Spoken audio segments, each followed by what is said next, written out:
حیزبی شیوعی کوردستان دیارە مێژووەکەی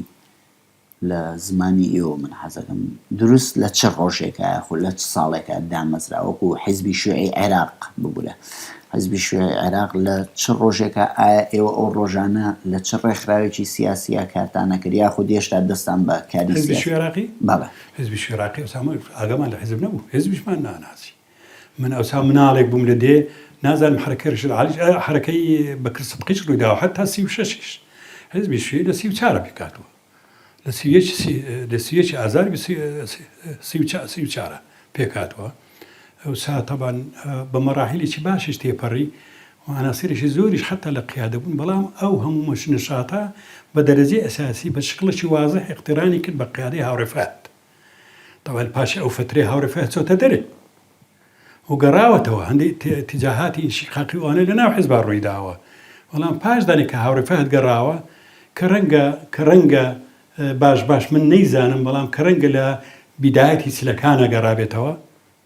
چلەکانە گەڕابێتەوە ئەوسا کە هاوڕێفات دەستی بەو بە نەشات کرد بەرە چاپمەنی و فڵان و ئەوانە پێکات، قیادە پێکات و مؤتەمەر بەسترا، حزب و ئینتقالی کرد بۆ ماوەیەکی تر بۆ مەرحەلەیەکی تر. ئەمما ڕۆژەکە ئاوا بیستراوە 31 ئازاری 1934. ئێوە پەیوەندیتان لەگەڵ هاوڕێفاتدا هەبووە مامۆستا شەخسی؟ نەخێر، من 2000 چوومەتە بەغدا پێش ئەوەی هاوڕێفات بژێرێت، چونکە فترەیەکە کورد بوو لە بینی ئینزمامی من بۆ حیزب و لە بینی گرتنی هاوڕێفات و ئەوانە 2000 چوومەتە بەغدا لە هەر دووجارە طبعا لە تەککە ئەندێ عناسیری قیادی تر هاوڕێ زەچیمە دیت، زەچی بەسیب کەوەی لەگەڵ هاوڕێفاتدا ئیعدام کرا. لەگەڵ ئەو دانیشم دیار بوو پاشدەنێ زانیم ئەو مەسئول و مەسئولی تەنزیم بێ، خصوصا هینی کوردستان، هینی شیمال پێی دەگوترا هینی شیمال، تەنزیماتی شیمال. هاوڕێ زەچی بەسیمم دەدیت، بەڵام ئەوەشت پێ دەڵێم کە دەچوم زەچی بەسیم ببینم تەرجیمەم لەگەڵ خۆم دەبرد. تەلەبەیەکی حقوقمان هەبوو ناوی یەحیا سەلیمە، ئەو تەلەبەی خۆی ئەندامی حیزب بوو، تەبعاً لە بەغداش بوو، ئەوم دەبرد لەگەڵە خۆمە تاوەکو بە قسە لەگەڵ هاوڕێ زەچی بکەم. عەرەبیم نەئەزانی یانی. هاوڕێفات بۆ خۆی خەڵکی چۆ بوو مامۆستا؟ هاوڕێفات لە مەسیحیەکانی کوردستانە تەبعاً بە ئەساس، بەس خەڵکی ناسریەیە و بە ئەساس لەوێەوە دەستی بە نەشات کردووە و لە مەنتیقەی جنوب و ئەوانە بە دەرەجەی ئەساسی دەستی پێ کرد. مامۆستا گیان هەر تۆزێ بگەڕێنەوە دواوە ڕۆژانی سەرەتا لە گوندی بێرکۆت و ڕۆژانی لاوێتی لە هەولێر یاخود لە قەراتی هەولێر چ پەیوەندیەک بە ژیانی تۆی سیاسیەوە هەیە ئەو ڕۆژانەوە یادگاریەکانی تۆ ئەگەر باسی بکەیت وەکو سەرەتا؟ من عەرزم کردی بێرکۆتم بیر نییە کە من دەڵێن من لە بێرکۆت بوویم حەقەن، بەس لە بیرم نییە لە بێرکۆت ژیاوم. ڕەنگە بە مناڵی زۆر بە مناڵی ئینتیقالمان کرد بۆ دەیەکی تر کە پێ دەڵێن سێبیران، ئەویش نێزیشی هەولێرە، نێزیشی عەنکاوێ، نێزیشی هەولێرە، نێزیکە لەوێندەرێ. تەقریبەن هاتووی بێرکۆتم کردووە، بەڵام لە بیرم نییە کە من لە بێرکۆت ژیاوم وەکو عائیلە وەکو خێزان چووبینەتە بێرکۆت، بەڵام لە دەوروبەری شار ژیاوین. ئەوسا هیچ پەیوەندیەکم بە جێهاتی سیاسی نەبوو، تەبەن لە مەرحەلەی مناڵی تا هاتینە هەولێریش کە وەکو عەرزم کردی من مناڵ بوویمە هاتوونە هەولێر، دیسان هیچ پەیوەندیمان بە جێهاتی سیاسی نەبوو. جارجارە ئەمان بیست حزبێنە ئاکراهینی یاسین الهاشمی و نازانم چێ و چێ، بەڵام بەنسبەتێمە شتێکی غامز بوو. ئەوانیش بە مناسبات ئەو حەزا فڕوع و مڕوعیان پێک دەهێنا لە بینی هەندێک ئەوساتی سیاسی عێراقی و هەندێک ئەوساتی تر. بۆی من پەیوەندیم بە ئەوساتی سیاسی نەبووسا. ئەی ڕۆژانی مەسەئێسە ئەگە تۆ لەم ڕۆژانەیە بڕۆیتە هەولێر حەزەکەی ئارەزووەکەی بڕۆیتە ئەو شوێنەی کە لە ڕۆژانی لاوێتی یا لەوێ بوویتە چ گەڕەکێک بووە چۆ بووە؟ بەڵێ جابە تەبان بەنسبەتە من فعلەن ئەوە وایە، ینی من ئەوە ئاخر جار کە من ناوفەقیانم بەجێهێشت لە بەحرکە بەجێمێشت. بەحرکە دەیەکە زۆر دوور نییە لە هەولێر، محتەمەلە 2 ساعتە ڕێبی بە پێ، محتەمەلە ئەوسا هەولێر ئەوسا پەرش و بڵاو نەبوو ئەوەندە. لەوێن دەرێ من ئاخر جار بوو بەجێم هێشت کە چوومەوە هەولێر بەو دوایە گەلێک مهتەمم بۆی بە حرکە ببینم، بۆ ئەوەی بەحرکە خۆی کانیەکی گەورەیتیایە. ئەو کەلیمەی بەحرکە تەزغیری بەحرە، یعنی وەکو کانیەکە تەشبیه بکرێ بە بەحر. ئەمن وای بۆ تەفسیر دەکە وام دێتە خەیاڵ ژنە یعنیسی بەحرکە کانیەکی گەورەیتیایە. ئەم کانیە دێ لەسەری ئەژیە بە چەپەرێکی بۆ دانراوە لە دار بەشەکی بەر مزگەوت تەوتووە دەست نوێژ و فلان و ئەوانە نیوەی تریشی بۆ دێماوەتەوە کە خەڵکەکە بێ ئاوی لێ هەڵێنجی ئاو بە با بۆ خواردنەوە بۆ قورکاری بۆ هەر شتێکی کە پیان بووە حیوان ئاودان. ئێستا تەبان منچینە وەزاکە گۆڕاوە من چوم زۆر مهتەمم کە بچمە بەحرکە ببینم ئەو ڕۆژانە کە دەکانی زیکەی 6 ساڵ ینی من بەحرکەم نەدیوە. پێخۆش حاڵم مەسەلەن هەندێک عناسر ببینم ئەگەر بتوانم بیان ناسمەوە، یعنی سیمایان سەر و چاویان فلانیان لە ئەو سابچی یان هەوڵم دەدا نەختێک پاڵیان پەیوەنێن بۆ ئەو ڕۆژانە بزانمێت چیان بە ئەو ڕۆژانە دەچێت. فعلەن یەکێکمان لەگەڵ بوو مەلا عەوڵای ناوبوویادی بەخێر بێ مرد. نەمتوانی زۆرم پێخۆش بسەرەکی لێدەم نەمتوانی عملیاتێکی کرد لە بەغدا تەواو بوو پێشەوە من ئەو ئومنیەتەم جێبەجێ بکەم. جا من چوومە بەحرکە فعلەن وەلەو بە هەنجەتی تازیە و ئەوان بەڵام چوومە لای کانێکە هەموو شتێک بەرەو پێشترە. بەڵام پێم خۆش بوو بەحرکەی کۆن ببینم نەک بەحرکەی ئێستا. یعنی حەوزەکە ئێستا چیمەنتۆکاریتیا کراوە و قەپاق کراوە و فلان ینی سەری پۆشراوە و ڕەنگە زۆر پاک و تەمیز بێ ئەوسا ئەوەی دێ نوێژێ دەکا و دەسوێژ دەشوە بچینە ئەنواعی پیسایەتەیەکانی بەڵغەم و فلانوانە. بەڵام چونکە مای جاریە بە عورفی مەلایەن قولەتێنە پیس نابێ ئەو ئاوە چونکە ئاوی لە بەردەڕوا پیس نابێ و مەقایسی تریشەیە بۆ ئاوی ڕاکیدیش کەنجینێ ئاوی ڕاوەستا و کەنجینێ قولەتێنە و کەنجینێ قولەتێن نییە. جا ئەمن عەرز دەکەم ینی کە چوومەوێن دەرێ پێخۆش حاڵم بەحرکەی کۆن ببینم. بەڵام چوم توان بەحرکەیەکی ترە و 6 ساڵ گۆڕانکاریشی زۆری تایە. ئەو شوێنانی کە من چویمێ ڕەنگ بوو و بیرم نایە ئەو هابوو بێ لە وەختی خۆیان و لە هەولێریش هەروە تەمەن ئەو شوێنانی کە چویمێ هەوڵم دا ینی بچمە قەڵات مەسەلەن ئەو شوێنی کە لێ ژیاوم و پێیدا بچم و ئەو کۆڵانانەی کە لێی بووین و کە گوایە ئەڵڵا قۆیرسە تۆپانێمان تیا ئەکرد و تەماشا دەکەی چی پێ دەڵێن کۆڵانێکە ئاوا بکە کۆڵانەکە دەست بەولا ئەڕوا ئێمە چۆنمان تۆپانێتیا کرد بەڵام دەمان کرد ئەلا کولی حال. بەڵێ ئەوە خۆشەکەی لەوایە ئەوەشە لامای عەرزی جەنابتم کرد مەفتەنیش حەقیقەتی ئەوەیە ینی تۆ وەشائیجێک هەیە وەکو مەسەلەی بەڵمە برنجەکەی شارە زووری لەو ئەستەمبوڵە دەژی و ئەو ژنە جوانەی هەیە و ئەو ماڵ و حاڵەی هەیە بەڵام بیری بەڵمە برنجی شارە زوو دەکاتەوە کە دەکا کاوکۆتی برنج پێ دەڵێن کاوکۆتی برنج خۆی تێلولتە. جا ئەوە ممکنە سغەیەکی مبالغە بێ ڕەنگە ئەوە لە حقیقەتە ڕووی نەدابێ بەڵام ئەوە تعبیر لەوە ئەکا ئینسان چەند پابەندە بە وڵاتەکەی بە مەفتەنەکەی بە جێی کە لێی بووە مناڵی و فلانوانە دێ شار بێ وایە. ئەو وەختە 2 سەعاتە ڕێ بوو بەحرکە هەولێر دوای 6 ساڵ بە چەند دەقیقە گەیشتیتەوە بەحرکە لە هەولێر؟ وەڵڵاهی بە تۆربێل چووینە دەقە 12 دق ڕەنگە ئەوسا 2 سەعات و شتێک بێ بەڵام بە 12 دقە چوین بشە تعجب کرد ڕێگاشم بەڵەتە ڕێگاشی خۆشە و بە سیارش چوین و ئەوسا کە گەڕامەوە تاریکی گەڕامەوە شەویش بوو بە تاریکی گەڕامەوە دایکم هۆ پێشی لە خۆی زانی فەقیرەی کە من بە شەو هاتمەوە و کو هاتوویتەوە تەمەڵا هاتمەوە بێگزاری هاتمەوە تر ناسمەوە ناوێت. هەر سندە فەقیەکان کە من ئەوانم بەجێهێشت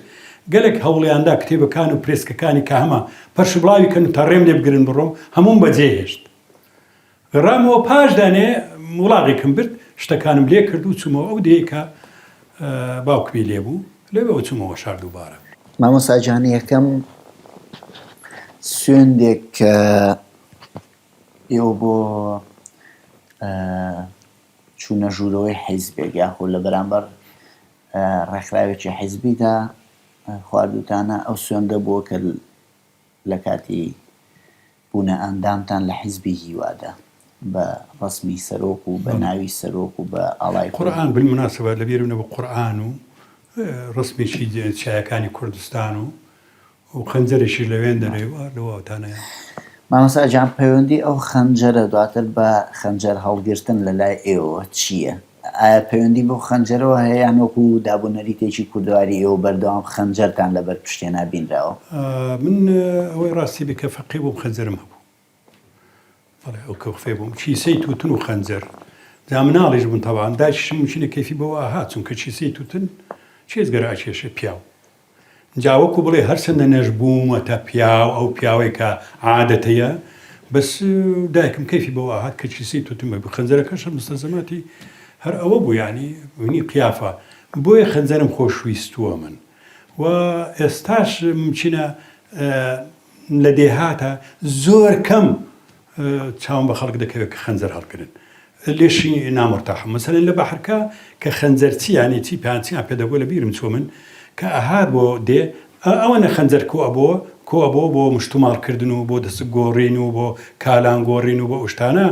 ئەجا ئیواشە بوو ئەوەندە معتەز بوو بە خەنجەرەکە ڕەنگە بە دەمانچەیەکی باشی نەگۆڕتەوە خەڵکەکانی دەمان خەنجەری هەبوو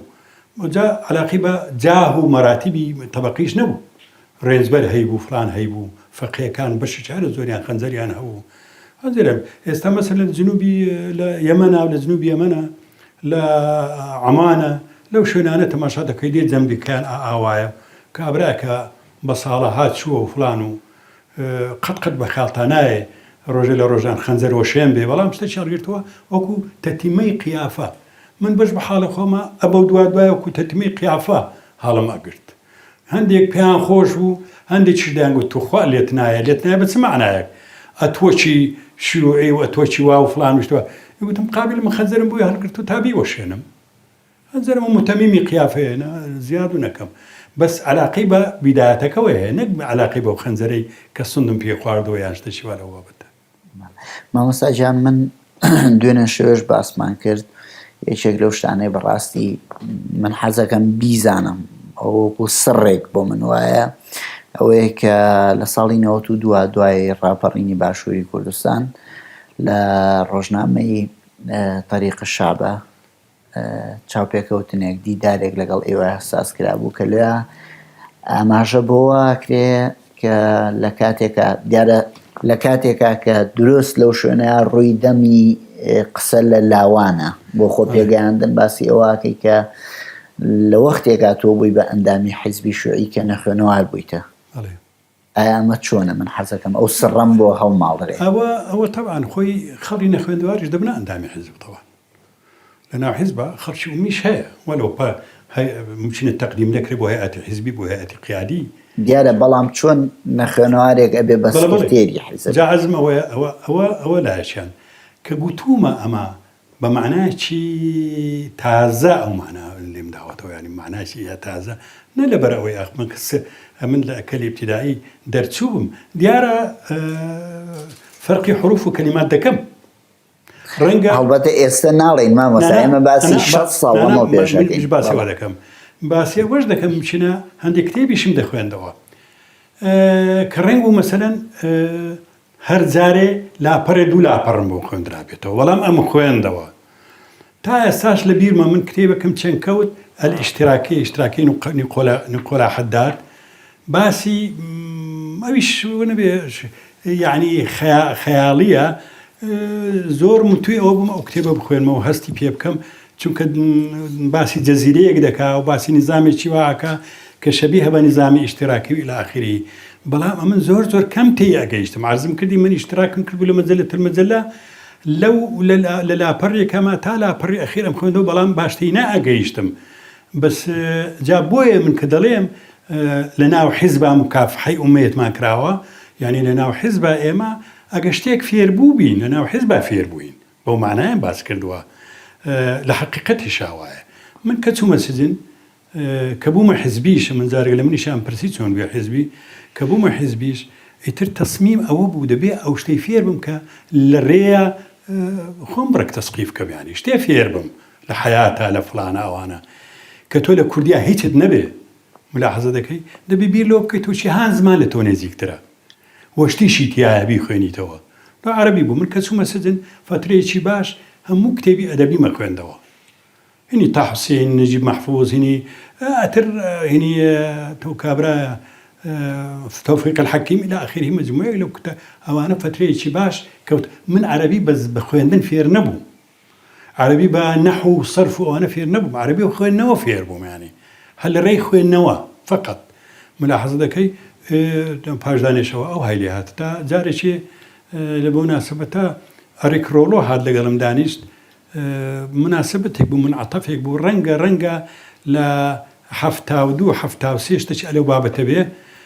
من نقاش اللي قال كردم بيم جو حقيقة أمن شون وتسيما وتسينما باجدني وش تعجبي كنت لدا برسم كواتا شون تويان هالبجاردوا بس كتير حزبتهم الله من خوش منازن تو اللي دبي لو أنا برسي كمن يعني هالبجاردوا من خوش منازنم أو كفاءات وإمكانياتي من مشكلة زعمل كدلين باش شي زور لي إمامانان تونك حزب مستلزماتي هي تو دبي بخويني يعني حتى أجر أمي بأبي هول بدي حروف فير بي نوسين فير بي شتيك فير بي بلام أجر شتوك هنجاوك بي هاويش دبي هو دبي بتسينا وخزيك برا معارف الزياد كي تاكو بتواني كتير تربخويني تو تيب جاي فلان أمن ليني دوامم ملاحظة ذكي فعلا كسومنا سومنا حزب أو كزنا بدلي أتو صالة أو سكرتير حزبوي أما سبارت بوي كلنا حزبها أجر شتيك فير بو مننا حزبها فير بوي ما ديارو برادران من شان هالبجاردوا اشتشان لمن ديوا كإجماعكم لسرب كانوا يعني تقريبا إجماعكم لسرب كانوا ده بيشتشوا أبي أقريم برسيتي هم نازانو ما مساكي بون بسكرتيري حزب صالح لا أبي 1969 مؤتمري نخر لا كوبنو لزني مركزي چونك سكرتير لزني مركزي هكذا بجري وسكرتيري بشمان إعدام كرا فراغ كي مؤتمري شمان نبستوا نشمان أتواني بي بستين أوسا ملاحظة ذكي فكوبنوية كمان كل دروي عراق ألو كوبنوية من يعني البجار ده سكرتير حزب لو وقته تا صالي كان أنا وتوسي يعني 29 صال 29 صال بسلمانجك بيش أو لا پلەکانی جیاوازی حیزبیە کارتان کردویان چۆن بوون بە ئەندامی لیژی من سزن هاتمە دەرێ ساڵی چەند 48 عفوا 58 ئەوەل شیرکە هاوڕێ سکرتێری حزبی اتصالی پێ کردم گوتی بڕیار دراوەتەوە ئەندامی لوزنەی مرکزی چونکە لە ژوورێ من لە ئەناسری لوزان و قیادات و ئەوانە بوو من لە ژووری سزن ڕەنگە ئەوان بەحساب کردێ طبعا ئێمەمانە لە منەظەمەیەکی تری شادووی فترەیەک ئینفیکاکمان کرد لە حزب من بوم هاوڕێ جەمال حەیدەری بوو مەجموعەیەکی تریش بوون گوتی تۆ ئەندامی لوزنەی مرکزی بۆیە لام وایە لە ئەیلولی 1958 کە کۆبوونەوەیە کرا ئەمە لەو کۆبوونەوەی حازر بووم تازە هاتبوومە دەرێ سجن ئەوە هەتاوەکو تەمموزی 1959 کە بووم ئەندامی مەکتەبی سیاسی لە 59 هەتاوەکو لە 59 تاوەکو 64 ئەندامی مەکتەبی سیاسی بووم بەشی زۆرم کوردستان ڕابوارد پەیوەندی بووم لەگەڵ شۆڕشی ئەیلولا لەگەڵ مەلا مستەفا و لەگەڵ عناصری مەکتەبی سیاسی و لەگەڵ ئەوانە ینی لەگەڵ برادەرانی تری خۆمان قیادیاکانی خۆمان هەندامانی لوزنەی مرکزی ئیترۆوانە ئیتر پاش دەڵێ کە ئەو کۆبوونەوەی بەسترا ئەوەی پێم گوتی هینی ئابی 1964 ئەلەوێ هەڵیان بژاردم بە سکرتێری حزب مامۆستاجان زۆر جار ئێمە جۆمان لێ بۆ ناسیۆنالیستەکانی عەرەب گەلانی ژێردەستە یان بە قەولی ئەوان کەمایەتی نەتەوەی بۆ تاوانبارەکەن کە گوایە بیری کۆمۆنیستیان لە عێراق و لە سووریا بڵاو کردوتەوە بەڵگەی ئەوان بۆ ئەوەیە کە گوایە زۆربەی یاخود نیوەی کەسانی قیادی کەسانێک کە لە سەرکردایەتی حیزبی کۆمۆنیستدا هەن لە سووریا چ لە عێراق کوردن ئایا بۆچوونی شەخسی تۆ لەو بارەوە چیە؟ وەڵی وابزانم ئەوە ئەسلی نییە یەک چشت ئەزانم لام وایە لە لوبنان یان لە سووریا فترەیەک شیعاری تعریب هەڵگیرا چونکە عناصری غەیری عەرەب نەشاتیان نواندووە فڵانیان نواندووە لە عێراقا مەجموعێکی زۆر لە عناصری قیادی و ئەوائل ملاحظە دەکەی وەکو زەکی خێری وەکو فەهێد وەکو عناصر وەکو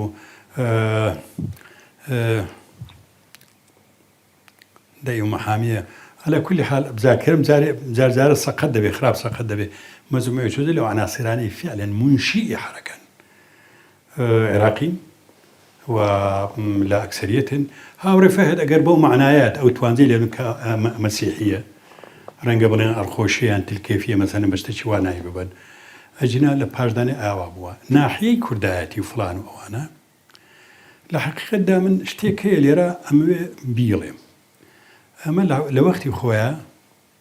لانقلاب الشباطة ولا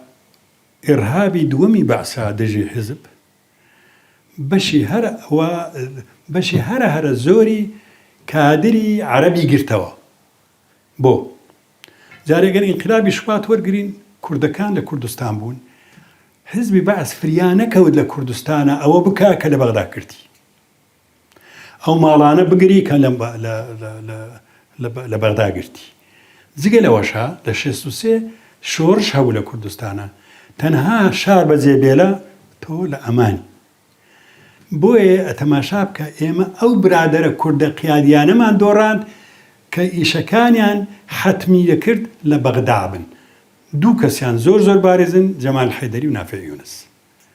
أما أنا هردو شان يش نافع يونس لما مجالي عسكري إشياء كرد وإشي روجانية يشان هاوري جمال الحيدري بو لقال عندامي السياسي مكتبي سياسي بو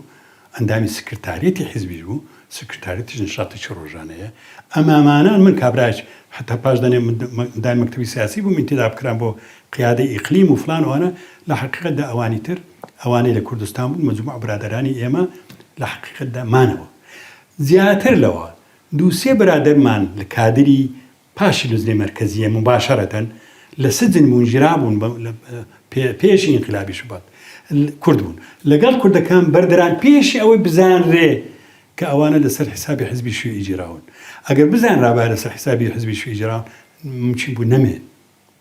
لا ما يشان لوانا برادر هاور أحمدي باني خيلانية يشان لوانا لا ما أقر باشم لبير بيرنجا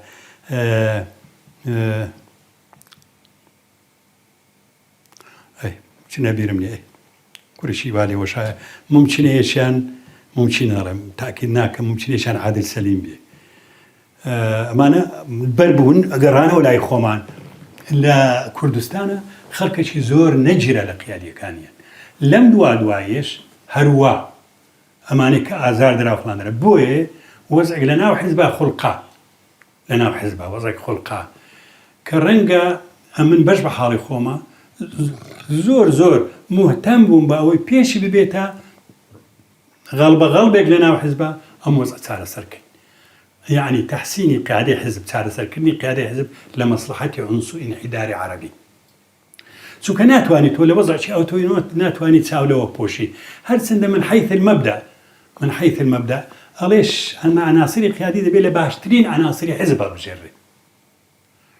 باش الرنقة بياني دو بياني تو أو تواب والوه كي مثلا مجموعة سبارة بو ظاهري كباسم كرد مجموعة لو عناصران كربن نبي واب كي تساوي له بوشي كممكن بياني كابرا كتبه يان نيزيتي أو برادري إلى مسألة كفاءة وإمكانيات يان وكو أو تفضيل كلا سرا يعمل المؤتمرات هول ماندا صار سري أما مسألة بكي بيشو بتناخوشيك بمصلحتي تحسين وضع قيادي الحزب وصار سركني وضع قيادي الحزب نازل متسن موفق بوي بس أو فترة ما وكبود ما عدا جماعة يقلب برادراني مكتبي سياسي كردبون دايمنيش كردبون كسكرتيري حزبون بس لحقيقة دا بشهر زوري أواني كمنان هالبجارة عرب أما لو ناحية أو قصحبو بس أميكا من باسم كرت مشكلة مشكلة أو نبو مثلا زيهتي شي أقليات خلقي كرد به شكل نظام إرهابي نظام خلقي كرد بو إما تقريبا مكتبي سياسي كون من تصفية كرا جماعة شيزوري اندامي لوزني مركزي من لزمان انقلابي شبهته تصفية كرا أما لا كردستان انداماني لوزني مركزي من كريم أحمد بو عمر علي شيخ بو نازم شيء تريج بو أوسا أمن بو من أوسا لكركوك بو كإنقلابي شبهته باشي بين شش روز توما داري لكركوكا بەرەو کوردستان و ئەوانە بەس هەوڵماندا ئێمە چارەسەری ئەو قەزیە بکەین و نازانم چەند موفق بووین ئێستاش تەوانێت برادری سکرتێری حیزب برادێکی عەرەبە و من بەش بە حاڵی خۆمە ڕێز و احترامێکی زۆرم بۆی هەیە و لە تقریباً چەند ساڵێک پێشی ئەوەی من ئەو شوێنە بەجێ بێلم بیرمان لێ کردبەوە بزەبەت ئەو ببێتە ئەو برادرە ئەبوو داوود بەڵێ هاوڕێ ئەبوو داوود یعنی حەمید مەجید موسە مامۆستا گیان هەندێک لە نووسەران و سیاسەتمەدارانی کورد ڕەخنەی ئەوە لە کۆمۆنیستە کوردەکان دەگرن یاخود محکومیان دەکەن یاخود تاوانباریان دەکەن بۆی کە گوایە هەمیشە ئەوان خۆیان لە باسی کوردایەتی لاداوە کوردایەتی بە معنای کوردایەتێکی لەبەر ئەوەی بەوە تاوانباریان نەکەن کە ئەمانە کەسانی ناسیۆنالیستن ئایا ئەمە وایە یعنی شوێیەکان بە ئیتیام دەکەن کە ناسیۆنالیست یعنی سیاسەتمەدارانی کورد ئێوە بەوە تاوانبارەکەن کە ئێوە خۆتان لە باسی کوردایەتی هەمیشە لاداوە باسی تەنیا گەلانی ژێردەستان کردووە باسی مەسەلە نەتەوایەتەکە خۆتان لێ لاداوە تاکو ئێوە بۆ ئیتیهام نەکرێن کە کەسانێکی ناسیۆنالیستن بۆ چوونی تۆ چیە؟ خۆی تەوان ئەوەی نهێنی نییە حیزب لە سەرەتا مووقفی تا ڕادەیەکی زۆر ڕۆم بوو بەرامبەر بە چارەسەرکردنی کێشەی ملەتی کورد لە بیدایەتیەوە على الأقل متەواترەوە کۆڵێن لە ئەوسادێکی زۆر ئەو قسەمان بۆ ماوەتەوە نازانم تا چ ڕادەیەک ئەو سەحافە ماوەیان نەماوە تقریبا ئەوە مایەوە ئەو نەهجە مایەوە کە نەهج ڕەنگە لە بند لەبەر هەندێک ئەتیبارات ڕۆژە لە ڕۆژان زۆر زەق نەبێ بەڵام قەت لێیلا نەداوە ڕەنگە زۆر زەق نەبێ ئەوە بەڵام لێیلا نەداوە حق تقریری مەسەر دائما نەسەکی تیا بووە ملاحظە دەکەی و ئێمە کە حیزبی شوێی نامەوێت تەبان لەم باری مقارنە خۆمان هەڵشێشین کە لە هەندێک خەڵکی تر باشترین بۆی ئێمە دەبێ باش بین چونکە ڕەنگە لە هەندی خەڵکی تر باشتر بین و باشیش نەبین مەسەلەن حیزبی شوێی تودا بە تەقدیری من لەو بابەتە کەم تەرخەمی کردو کە تەنزیماتی تایبەتی خۆی نیە لە کوردستانە و حتا لەو ڕۆژ مەشاکلێکی زۆری پیا کرد لەوەی کە لەگەڵ حیزبی دیموکراتە هاوکاری ناکە اعتباری دەکا فەرعیەتی حیزبی شیوعی لە حقیقەتدا لەو بابەتە مووقفی لە مەسەلەی نەتەوایەتی بە شکڵێکی عام نامەوێ بە شکڵێکی عام بە تەسەوری من مووقفێکی ڕاز بۆ بە شکڵێکی عام ئەوە ممکنە لە هەندێک منعەتەفاتە لە هەندێک ئەوزاعە لە هەندێک مەسائلی ڕۆژانە کە عەلاقی بەسەر مەسائلی ترەوە هەبێ ڕەنگە لێرە و لەوێ کەم تەرخەمی کرابێ بەس مەسەلەن مەگەلە جار هەیە نازانم ممکنە هینی ئێستا بێ هینی دوێنێ بێ لە هەر حیزبێکی تەقەدمی حیزبێکی ئیشتراکیان حیزبێکی شیوعی لە وڵاتێکە کە تعدودی قومیاتی تیابێ فرەنەتەوایەتی تیابێ إلى آخره دەبێ بەرنامجێکی هەبێ بۆ چارەسەرکردنی کێشەی نەتەوایەتی و لەو ڕووەوە حیزبی شیوعی دەمێکە شعاری ئەوەی هەڵگرتووە جا ممکنە کەمیتیا بێ مەزبوط بێ بەڵام شعاری ئەوەی هەڵگرتووە لەگەڵ حرەکەی شۆڕژێری کوردستانی لە دیوی خۆمانە دوانە کەوتووە لە ناحەی شعارە بەڵێ ممکنە هەندێک بڵێن ئەوە حکمی زاتی تەبەنی کردووە ئەمە پڕ بە پیستی نییە و دەبێت داوایشتی تر بکە طبعا ئەمە لێرە هەر ئەوەندە دەڵێم ئێمە تەسەوری ئەومان نییەوە حەلی نهائیە تەسەور دەکەین هەر قۆناغێک ملەتی کورد پێ ڕابگا لەسەر ڕێی هەدەفی ئەساسی لەسەر ڕێی ئاسۆی ئەساسی کە پێشی خا بەرەو ئەو لابیبە شتێکی مەشروعە بەڵام ئەگەر ئەوە مەسەلەن گوایە نهایەت المەطاف بێ ڕێگا بگرێ لە مەسائلی ترا طبعا ئەوە نە جا بۆیە مەسەلەن ئەگەر حیزبی شیوعی ئەگەر دیفاعکردن لەو ڕۆوە لە ڕووی مووقف لە مەسائلی نەتەوایەتیەوە ئەگەر دیفاعکردن لە ملەتی کورد ئەو ملەتەی کە بەو حەجمە بەو تەئسیرە بەو دەورێک کە لە حەزارەی منتیقە بینیوێتی ئەگەر دیفاع لەوە نەکات کە ئیشتراکیە ئەمە بە تەقدیری من دەبێ ئەوە وابێ بەڵام ئەوە دیسان ئەوە ناگەیەنێ لێرە و لەوێ کەم تەرخەمی فلان لێرە شتێک ئالەبات وەکو هەموو شتێکی تر نەکە دەربارەی قەزی خەومی نوقتەیەک هەیە نازانم چ حەجمێکی دەبێ من بەش بە حاڵی خۆمە دەمێکیشە تەسەوەر دەکەم دیفاعکردن لە مەسەلەی نەتەوایەتی مەسەلەی ملەتی کورد طبعا بە پێی ئەو مەرحەلەی کێمە تێی دەگەین ئەگەر ئینسان ئەو دیفاعەکە فڕی بەسەر ئیشتراکێتەوە نییە فڕی بەسەر شوێتەوە نییە لاحظ دەکەی ئەمە بەنسبەت ئەو مەسلەیە مەسلەی حکومی ذاتی ممکنە گلەی لێ بکرێت ناحەیەک هەیە ئێستا ممکنە ڕۆناچیەک دەخاتە سەر ئەو مەسلەی کە دەمێ بیڵێن بەڵام لام ڕوون نییە ئێمە تەسەورمان دەکرد کە وامان دادەنا کە ڕەنگە ئێستا شتێکی تیاما بێ ڕاست بێ کە مەسلەی نەتەوایەتی لە مەرحەلەی ئیشتراکێت بەجەزریەن هەڵ دەبێ بەس ڕەنگە جارجارە گەیشت بێتە ئەو ڕادەیە هەتا ئەو کارێکی ئەو تۆ بۆ مەسلەی نەتەوایەتی نەکەی ڕەنگە تاکید نیمەوە مەسەلەن لە وەخت خۆی هاوڕێفات گوتی حزب شعبی کوردی احتیاجی بە حزبی ئەمەل نییە احتیاجی بە حزبی عەمەلە حزبی پێک بێ کاری بۆ بکە نەک ئەمەلی بداتی فقط جا لەو ڕووە ممکنە مەسەلێکی جەزائیریم لە بەرچاوە جەزائیریەکان ممکنە لەسەر ئەساسی فەرەنسا جەزائیر مرتبطە فەرەنسا کە ئیشتراکەی لە مۆترۆپۆل سەرکەوت ئەو چای ئۆتۆماتیکن مەسەلەی جەزائیریش هەڵ دەبێ ڕەنگە لەو ناحەیەوە نەختێک خۆیان دوور ڕاگرد لە شۆرشی جەزائیرە طبعا کەم و کوڕی لە شۆرشی جەزائیرە گەلە زۆر بوو چنە خەڵکیی زۆریان لێناوە برد فلان بەڵام ڕەنگە ئەو حەقان نەبایە ئەو حەقان نابایە ببێ کە خۆیان لە دوورخەنەوە ئللا بلا ڕەبتیکن تا ئەو ڕۆژەیش ئیشتراکێت لە فرەنسا سەر دەکەوێت ئەوسا مەسلەی جەزائیر و قەزەی نەتەوایەتی جەزائیر کە ڕەبەت کراوە فەرەنسا ئەوسا هەڵ ببێ ڕەنگە ئەوە شتێکی خستە سەر ئەو حیزبە ئەوەیە ڕەنگە ئەوانەی کە نەگەیشتنە مەرحەلەی ئێمە ئەوانیش هەر سەبارەت بە هەندێ ئەو شتیان کردوێک ئێرانە تورکیایە فڵانە مەسەلەی ئێستا لە تورکیا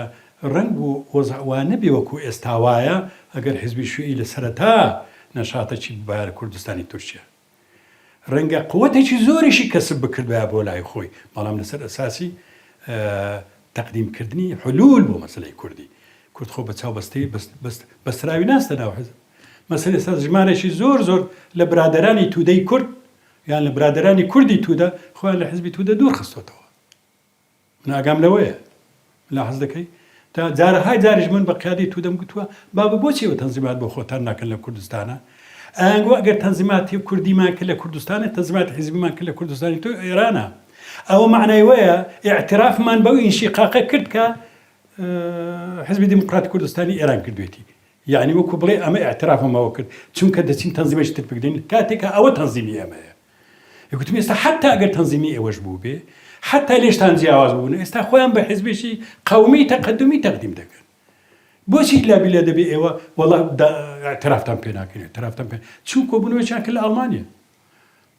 کیانووری بە قاسملی یادی بە خێر بێ گوتی چنە قاسملی پرسیوت هەمە لەسەر ئەساسی دانیشتووی لێرە پێیان لەسەر ئەساسی دۆست و برادەر و فڵانوتنە لەسەر ئەساسی مادامی حیزبی دیموکراتی کوردستانیوان گوتیان نەخێت لەسەر ئەساسی دانیشتن دەگوتیان خواحافیز کۆبوونەوەکەی لەگەڵ کە بۆ لەگەڵی ناکەی تاکە حیزب ئامادە بوو تەعاون لەگەڵ حیزبی توودە بکە حیزبی دیموکراتی کوردستانی ئێرانە بوو تاکە حیزب کە حیزبی توودە نەیەوێت تەعاونی لەگەڵ بکە حیزبی دیموکراتی کوردستانی ئێرانی ئەوان داوا دەکەن تەعاون بکەن ئەوانە دەڵێن ڤیتۆیان لەسەرەوە چونکە ئەمە ئەترافێکە بە ئینشقاق ئەمە درێژ دادڕی ئەمە جا دەڵێم ئەوە بەنسبەت ئێمە معنای وە نییە لێرە و لەوێ بەڵام من لە ناحەی مەفهومە لە ناحەی شعاراتە ئێمە وابزانم سەرجەم ینی شتێکی باش سوبینێتە پێش جارە لە ناحی زمان و فلان و مراعاتی ئەو زانێمانەمان وەک پێویست نەکردووە ممکنە فترەی یەکەم لە نزا لە میساقی وەتەنی عێراقیە لازم نظامی داخلیەکەمانە هاتووە یەزیدیان بە ئەقەلیەت داناوە ئێمە لەگەڵ هاوڕێیان باسمان کوتی ئەوسا نەمان دەزانی باشکردن نەمان دەزانی لەمە دووە ئەگەر ئیعادەی نەزەرمان کردەوە ئەمە اعتیبار دەکەین جزءێکە لە ملەتی کورد نە لەبەر ئەوەی ئێمە ئەمانەوێ بەشێک لە کورد جیاوازکەینەوە لە کورد و کوردستانەوەوانە. جا ئەوە بە تەقدیری من